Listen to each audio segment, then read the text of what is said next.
মাছের রাজা ইলিশ মাছের মাথা দিয়ে দারুণ মজার একটি রান্না করে নিলাম। রান্নাটি কিন্তু দেখতে মাশাআল্লাহ কালারটা অনেক সুন্দর হয়েছে, খেতেও কিন্তু অনেক মজা হবে। সবাই কেমন আছেন? আসসালামু আলাইকুম, আমি Tanzim cooking, back to my channel. এই যে আমি এখানে 4টি মাছের মাথা নিয়েছি। ইলিশ মাছের মাথা ফুলকটো ফেলে দিয়ে এগুলোকে ভালো করে 3বার করে ধুয়ে নিয়েছি।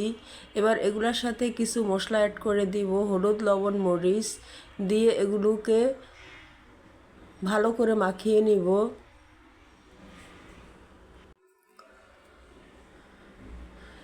মাখিয়ে কিছুক্ষণ রেখে দেব 5-6 মিনিটের জন্য।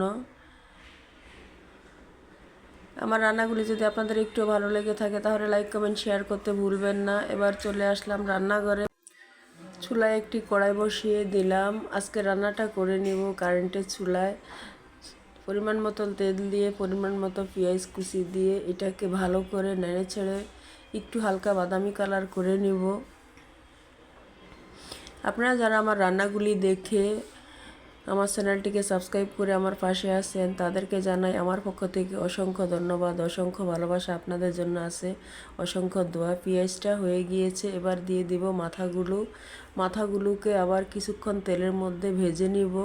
এতে কিন্তু রান্নাটা খেতে অনেকটাই টেস্ট হবে। আর মাথাগুলো কিন্তু ভাঙা যাবে না, ভাঙলে কিন্তু কাঁটা দিয়ে ভরে যাবে। তাই এরকম মশলার ভিতরে ভেজে এরপরে কিন্তু আনামি রাখতে হবে, তাহলে কিন্তু খেতে অনেকটাই টেস্ট হবে। তাই আমি কিছুক্ষণ মশলার মধ্যে ভেজে নিব। যারা আমার রান্নাগুলি দেখেন কিন্তু লাইক দিতে ভুলে যান, প্লিজ একটি লাইক দিয়ে দিবেন। এবার দিয়ে দিব 1 টেবিল চামচ রসুন বাটা।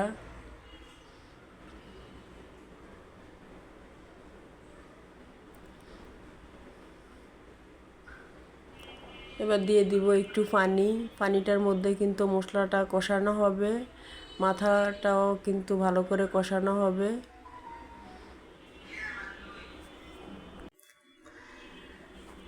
মাথাটাকে কিছুক্ষণ মশলার মধ্যে নাড়াচাড়া দিয়ে দিব। এবার দিয়ে দেব বাকি মশলাগুলো, হলুদ, মরিচ, লবণ, জিরার গুঁড়ো।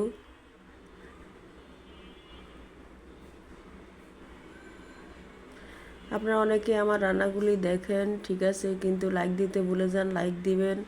আর রান্নাগুলি যদি আপনাদের একটু ভালো লেগে থাকে তাহলে চ্যানেলটাকে সাবস্ক্রাইব করে আমার পাশে থাকবেন। মাথাগুলোকে আমি আরেক ফিট করে দিচ্ছি।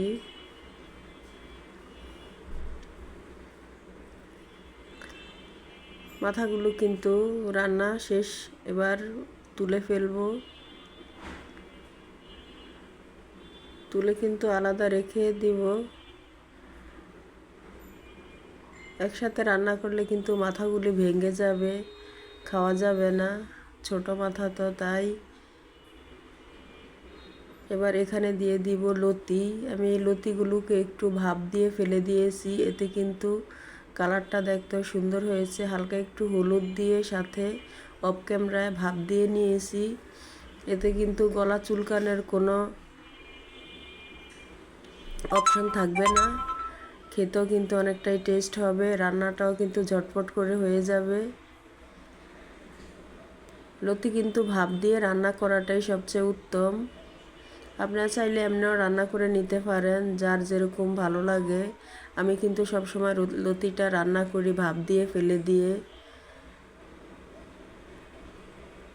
এতে কিন্তু খেতে অনেকটাই টেস্ট হয়, গলাটাও কিন্তু চুলকায় না, অনেক ছটফট করে রান্নাটাও হয়ে যায়।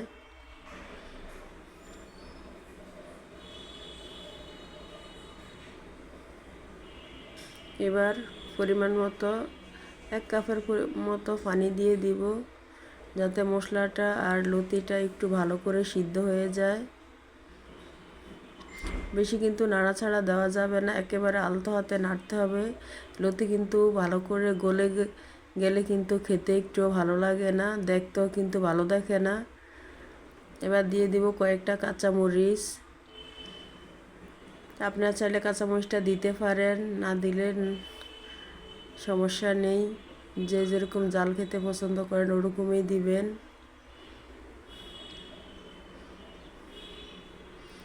আমি বেশি নাড়াচাড়া দিব না, এবার দিয়ে দিব মাছের মাথাগুলো।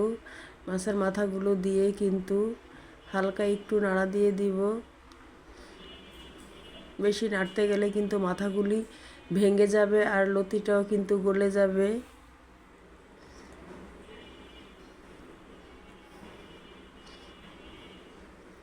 এবার দিয়ে দিব ধনেপাতা। আমার রান্নাটি ছিল আজ এই পর্যন্তই। আগামী অন্য কোনো রান্না নিয়ে আপনাদের সাথে দেখা হবে। সেই পর্যন্ত ভালো থাকবেন, সুস্থ থাকবেন। আল্লাহ হাফেজ। আসসালামু আলাইকুম।